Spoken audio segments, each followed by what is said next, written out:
But all right, so situational awareness, that's sort of what the pitch is today. But I was asking, who's all familiar with LiveU? Anybody at all? Okay, so about half. All right, that's good. That's good. So I was going to play a little quick video, and then we'll walk through some of the technology and sort of what we're talking about here today and get you a wrap up. Let's see if it audio works here. Of course not. So I will do a play-by-play. Look on the right side, click on the speaker. Look at this. Success.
There we go. Awesome. So a little teaser reel there. So anyway, I wanted to at least set the stage here. Sorry, too many clicks. For what we're talking about. And a lot of folks are familiar with LiveU from our broadcast and sports applications. We've got about a 60% market share in broadcast with typically 3 or 4 of the top 5 stations in any sort of geography are using LiveU, which really replaced the satellite trucks out there, right? And a lot of our technology nowadays is now starting to replace production trucks as well with what we have with control rooms in the cloud, and we're showing that in the booth today. But what's really applicable now that we've started doing intentionally versus opportunistically is now going after first responders in the public sector market and trying to not only just talk about public affairs and sort of how to get the message out when things are important, but how do we get situational awareness when things are on the line and when and human lives are at stake, right? And so some of the trends you're seeing, and a lot of these you see on the screen, are really about there's an intense amount of video. How do we apply AI to that? How do we get more of that storage? But at the end of the day, how do we get that video to where folks can make decisions on it, right? And so when you really think about it, it's really about how do I get a way to get that video fast and quick so that it can improve all the different aspects of when you're in an operation, right? Whether it's a fire, whether it's a critical situation, whether it's gun safety, whatever it is, I need to be able to get that video into people's hands to make those decisions, not only from the officer perspective, but also from command and control, as well as mobile command vehicles and back at City Hall as well, right? And so at the end of the day, what it is you're not measuring ROI in time saved or money, but it's really about human lives. And what's happening is a trend is you're starting to see drone as a first responder. And over the last 5 or 6 years, you're seeing a lot of city and state fire, PD, EMS, OEMs, Office of Emergency Management for those acronyms, because I'm still getting used to those. They're all starting to apply for applications with the FAA to get drone as a first responder programs, and there's a couple of ways to do it. And if you're interested, I can certainly get you that more information on it. But there's One way is you can go and get your pilots certified, but then it's 1 by 1, or you can also get what's called a C of A, and the city can actually get blanket protection for all the pilots that can actually fly those drones, but then it's a little easier from an insurance perspective. So there's a couple of ways to do it, but I've got some cities that have done it very, very well, and it's starting to become critical for them because it also is reducing their time to respond as well from the 911 call. Up to sometimes it's 10 minutes, but now it's getting down to 5, 4, and 3. Which is really good. And so some of the challenges you have, again, sorry for all the clicks, some of the challenges you really have is how do I get that high quality video back to the folks, but at extremely low latency. So some of the solutions that have been used for the last 2 or 3 years has been, okay, I'll send it up to YouTube. Well, YouTube likes to think about 30 seconds to think about the video and make sure it's appropriate, and then they finally actually publish it, and then everybody can see it. But the problem is it's too long to wait, right? You can't make a decision in 30 seconds.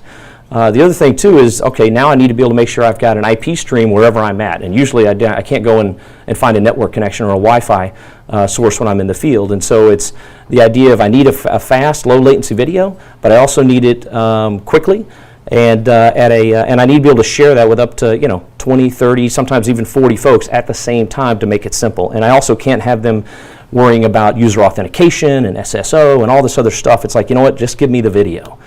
And so what we've done is actually taken all this and sort of said, okay, what is your video source? And it could be a drone, it could be a robot, helicopters, what have you. But take that and take the solution that LiveU has and say, okay, let's take bonded cellular, and of course obviously LiveU is known for bonded cellular, but we can bond across any sort of IP stream, whether it's satellite, whether it's cellular, Wi-Fi, mesh networks, what have you, but then be able to take that video at a low latency and share that out with other folks. But at the same time, for evidence collection, I need to be able to get that back to the video management system that the police force or fire are using, so that I can have that collection as well, right? And they get to be able to follow that chain of custody. And so this is sort of the need that we've seen in the industry, and how do we accomplish that?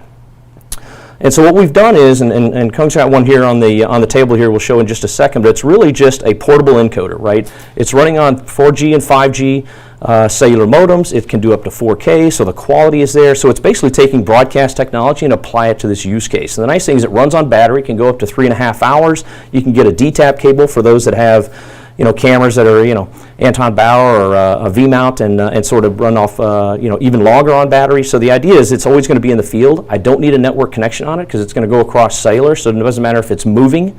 It's going to always manage across those networks, right? So that's sort of the encode side of what things are doing. And so where does this actually apply? And so what we did is we actually participated in the Super Bowl this year with a combination with CBP and Las Vegas Metro. So on the ground, Las Vegas Metro is actually doing all the security for the Super Bowl stuff, but then in the air it was actually CBP and AMO that was actually taking care of all the surveillance and security from that standpoint. So what we did is we took all of our encoders and allowed them in their mobile command vehicles to actually have that security there and be able to bring that all down to the mobile command center that they can then share not only internally, locally, because now you don't have to crowd around the pilot. Because the problem is if you've flown drones before, to be able to see that real-time feed, you're usually using a phone or some sort of controller and you're actually seeing the feed. The problem is everybody has to look over the shoulder. And so what's happening now is we're being able to say, you know what, let's not look over the shoulder anymore. Let's take that video and share it very, very quickly for these Tier 1 type events like a Super Bowl or a Formula 1 race or the upcoming RNC DNCs. So these kind of events are where local law enforcement and federal agencies are actually working together. So not only do you have one police force or fire that's actually working together, but you also have other agencies that need to be able to share that same video. And so because LiveU can take this broadcast technology and now apply it here, it allows us to share it not only locally with their own VMSs and their officials, but also share it with other agencies, and they can still take that same feed. So don't think of LiveU as a one-to-one like a video fax machine. It's a one-to-many in that environment. The obvious use case, and what we're showing here today, is really the video delivery from drones, right? I'm the pilot, I'm flying the drone, whether it's line of sight or, drones can go up to 3, 4, 5 miles actually away, but I want them to be able to see what's going on, and that's how they're able to get on scene very, very fast, sometimes quicker than humans. And the idea is now I need to be able to get that feed and get that back and feed it into all the different systems that need to be able to see that video. So how does that actually happen? On the decode side now, we actually have a server that's going to sit in a mobile command vehicle, it's going to sit in City Hall, and that's going to feed a multi-viewer, right? And so that's going to take an SDI or an NDI out, feed it up to a multi-view so that the folks need to see it that are not in the field can see it at high quality and just have that signal out, right? Whether it's mobile command, whether it's command and control at the at City Hall, what have you. But we also have a cloud channel that can actually decode that, and the advantage of that is now I can take that decode channel and now feed a video return via a link. And so if you get a moment, actually, I'll actually make this a little bigger. If you can scan that QR code, what you're going to see is, based on, he's got the drone up there on the speaker, it's actually shining on everybody else. If you scan that QR code, you're going to see a video return feed from that actual drone, and then he can actually go move that, and you're going to see within about 1 to 1.2 seconds, you're going to see the drone feed actually coming back to you. Now the idea is we can share that feed with up to 40 people in the field when they're in a situation. And the idea being, the faster they get that feed, the quicker they get the access. They didn't have to log in a username or a password. They can actually now make decisions. So it's, and I see people raising their hands and stuff just to see if you could see the video movement, but now he's actually moving it. But that's sort of the idea, right? And it sounds simple, but at first, but then when you talk to folks in the field that are doing this today, they're still sending that feed and they're taking the memory card back, and it's like surveillance. They don't know until what happens until they take that feed, that memory disk out of the drone, or they're getting the feed up to YouTube or Vimeo or pick your platform, and it's a minute later. So the idea that we can do this in such low latency and still give them the ability to actually send that back to the video management system is huge, right? So, go ahead. I have a question. So I know the video, the Skydio drone can probably record at like 4K resolution. Sure. But the transmission, it's probably only transmitting 1080. Today it's a 720. It's a 1080 or 720. It's at 1080, but we can't go up to 4K if that's Right. Correct. So I guess my question is for your encoders are they're kind of limited to whatever the drones. correct. The resolution. Correct. The default on this one that we set it up was 1080p, but you can actually run up to 4K on that as well. For transmitting? Yep, for transmitting as well, Yeah, to which is transmit nice. out So of it's just a higher bit rate. Just typically for drones, just so you have an idea, we're using H.265 encoding, so it's very high quality, broadcast quality. So talking head footage like newsroom is typically 4.2 megabits. Even if you wanted to get like sports footage, you're at about 6 megabits. To give you an idea, that's about 2 gigs an hour of HD footage. So it's very low bit rate if you think about that when, from a connectivity standpoint. So now all I need to do is get 6 megabits across 4 or 5 cell carriers, and I'm good to go. Right, so it's a very easy way to do that.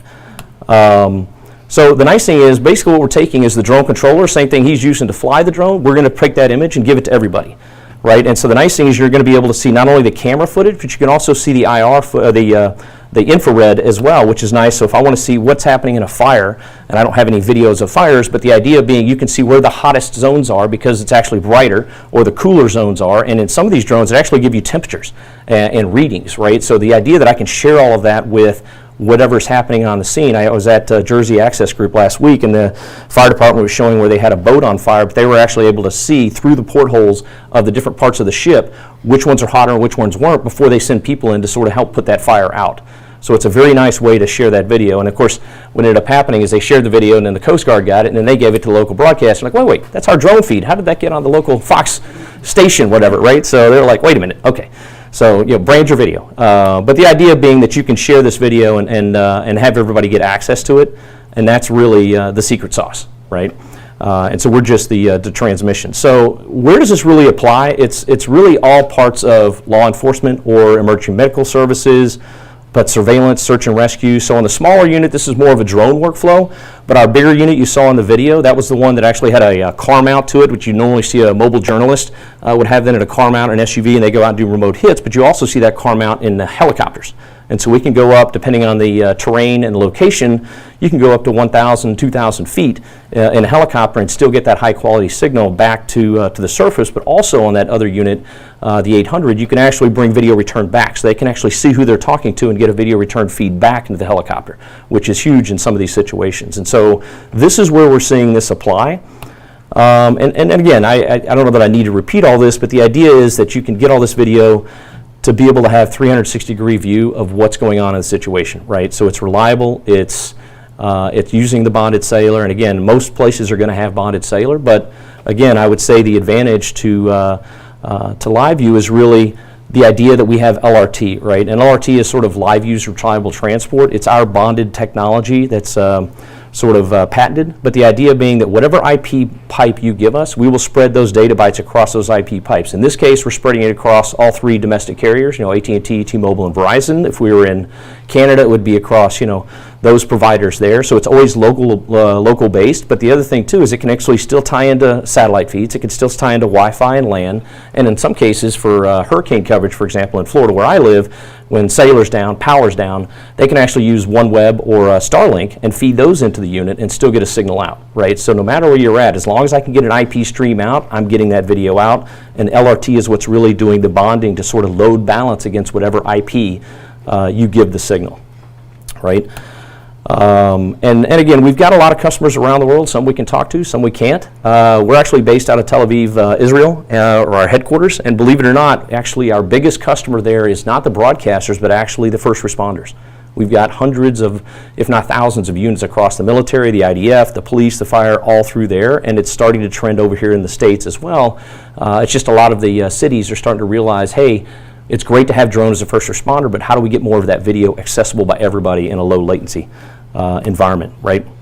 And so just a couple examples I was going to give with City of Westerville. I believe this is in Tennessee, where they were using this to actually monitor security for a parade route. They were doing a Memorial Day parade, what have you, but the idea is just being able to see what's going on ahead when you can't get there. I was talking to someone earlier about, even when you're in traffic accidents, being able to see farther away from where the actual accident's happening. If you've got a multi-car pileup, before you send first responders, where is the most need for that equipment? So the idea being that we can share that video there helps as well. And again, just a few statements here from the captain there. But the idea being, and I think you kind of get it, is just being able to share that video. And this is one in London that we were using as well, where they were doing 16 drones and sharing that. So the idea being just getting that video back in a reasonable environment.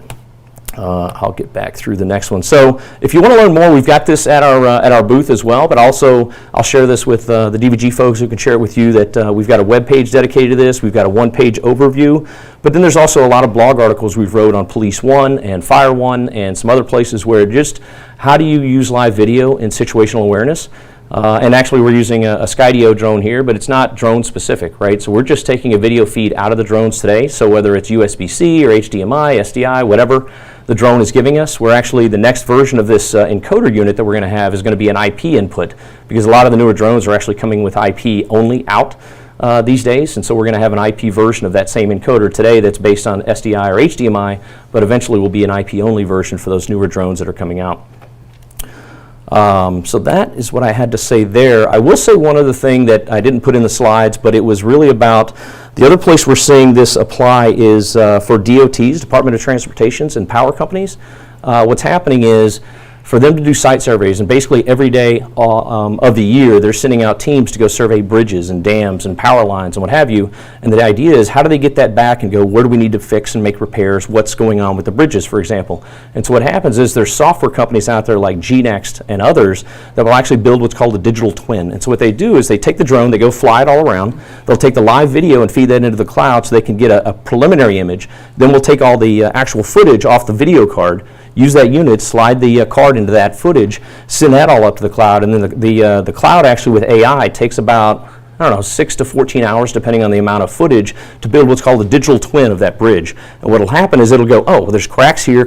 I'm using AI, it'll tell you where you need to make those repairs. To do that physically before would take weeks. Now they're able to do this in days. And so because of that, it's making everybody safer, because they're actually trying to see what's happening with those bridges and dams and power lines where they couldn't do it before. So that's an application of sort of AI as it comes to drones, but how do you get that footage back in a way where I don't have to have the survey teams always come back, give me back the footage, and then go back out in the field. They actually stay in the field and continue doing surveying all the time. Anything else to add there, Mr. Cohn? No, I think you covered it. I'm not sure you want to show them the LiveU Central just to see maybe all the interfaces at the bottom.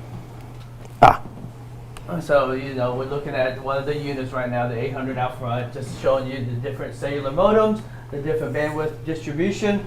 If we had Wi-Fi, we had Ethernet. There's different rule sets that we can set as far as being able to use this connection before that connection. Ethernet, Wi-Fi, usually free connections. cellular costs money, so we can prioritize the Ethernet Wi-Fi, only use the cellular whenever it drops below a certain bandwidth to kind of save you on the cellular data itself.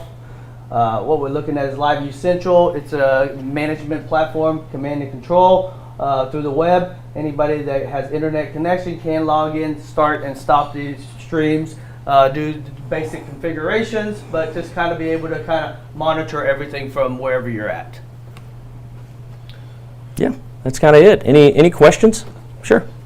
I think it was probably at NAB. I think I asked you guys about FirstNet Band 14, and you said that you didn't have access to that, but now I guess because of this you do. Those first responder type applications. We still can't get the SIM cards, but if you provide the SIM cards to us, we can still put it in our unit. It's just that we can't resell that data because Correct. In most cases for cities, they already have FirstNet or T-Mobile or Verizon contracts, and so what we're doing is selling the encoder itself, and they're providing the data. Certain modems on these units will support the FirstNet SIMs, and then we just tell them which ones they can put the FirstNet SIMs in. Because for those that don't know, AT&T is one of the few providers that actually has multiple levels of priority of service for cellular. So there's consumer, everybody gets the same level, AT&T. Priority, which is sort of a next level up, but again, it's not as great. And then it's the highest level is FirstNet. Actually, it's a whole different spectrum. It's a different band. Yeah, it's a dedicated band for first responders. Although I've seen others outside of first responders get them, but we don't know where they got the SIM cards, but we don't care so much about it. We'll put it in and it'll work. Yes. Sure. I had a question about the security of your data over those various networks. Do you have that wrapped up too? Yeah, I mean, we have a LRT, what Mike was talking about is proprietary. We're the only ones that can encode and decode it. The only one to decode. You need that to decode. Right, exactly. We need one of our servers to decode so that, you've heard of SRT, RTMP, it's a single thread. It only goes through one connection. We had to make the LRT so that we can transport the data through multiple connections to get out. That makes it, into data bytes. And then you would have to take in all the data bytes, be able to convert it back into video, and then from there we can send it out, SDI for a physical server, NDI, RTMP, and SRT to your end destination. Common question, though. Thank you for that, because security comes up with every agency. It's good times working with security and IT. Yes. Fun phone calls, yes. They don't want to open up ports when we tell them, we can't really tell you what port's coming in, but it's coming in. Because it's coming in for cellular modems, which makes it a little harder because depending on the tower it connects to is the external IP address it gets. Right. Exactly. Any other questions? That's it. Anything else you wanted to add here? I mean, you're flying the drone there. I guess the speaker's doing the job for you. Yeah, I can make it fly. Watch your head. Yes. Well, thank you. Yep. Thank you, everybody. Absolutely.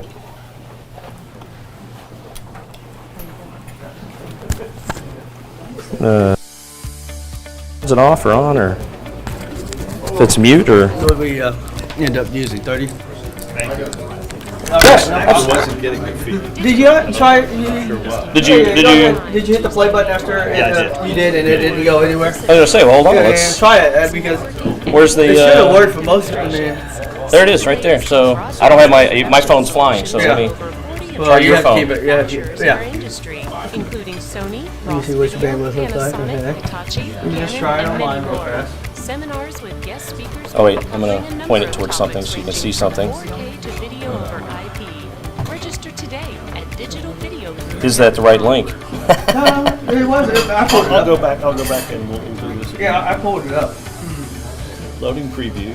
Oh yeah, there it is. Yeah, so you got it. Okay. If you turn your phone, it goes the other way. I wonder why. Who do you have carrier-wise? T-Mobile. Yeah.